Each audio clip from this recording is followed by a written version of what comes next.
নমস্কার বন্ধুরা, আজকে রেসিপি নিয়ে আমার এই ছোট্ট চ্যানেলে আপনাদের সবাইকে স্বাগত। তো আজকে আমি রান্না করব তালের পায়েস। তালের পায়েস রান্না করার জন্য সবার প্রথমে আমি এখানে নিয়ে নিয়েছি তাল। আমি তালের থেকে তালের পিউরিটা বের করে ফ্রিজে রেখেছিলাম। তালের পিউরি নিয়ে নিয়েছি।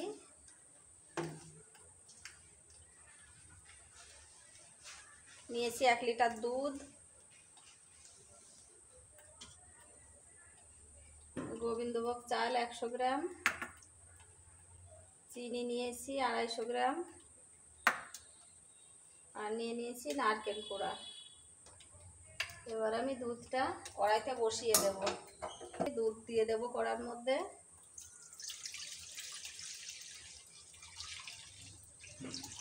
আমি লিকুইড দুধ নিয়ে নিয়েছি, আপনারা চাইলে পাউডার দুধ দিয়েও পায়েসটা বানিয়ে নিতে পারেন।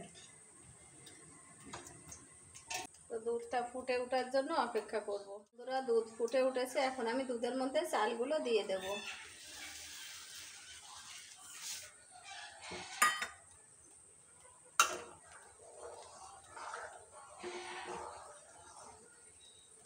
চালটা দুধের মধ্যে দিয়ে দিয়েছি। কিছুক্ষণ ফুটিয়ে নেব। ফুটিয়ে নেওয়ার পরে চিনি আর তাল দিয়ে দেব।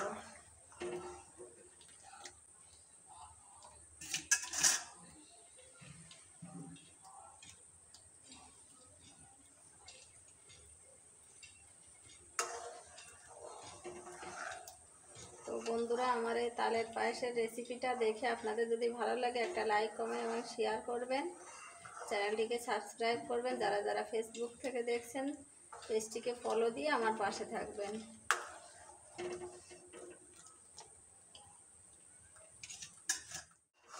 তো বন্ধুরা, চাল দেখুন কিছুটা সিদ্ধ হয়ে গেছে।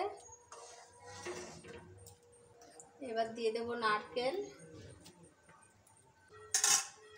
তাল দেব,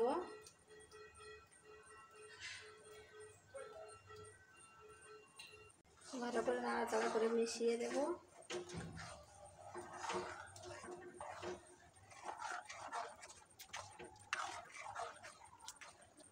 এবার দিয়ে দেব 250 গ্রাম চিনি,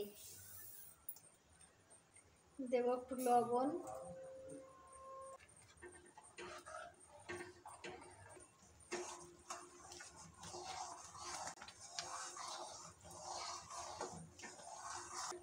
তো বন্ধুরা, তাল দেওয়ার পরে একভাবে নেড়ে যেতে হবে, না হলে কড়ার তলায় লেগে যেতে পারে।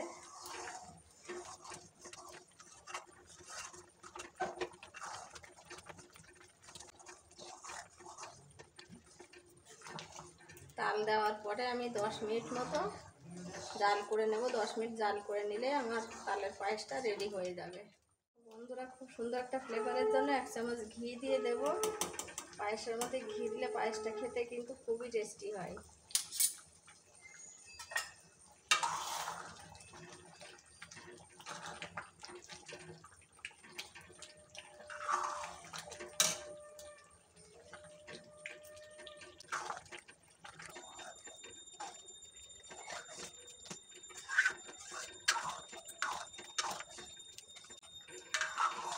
তালের পায়েস রান্না রেডি হয়ে গেছে।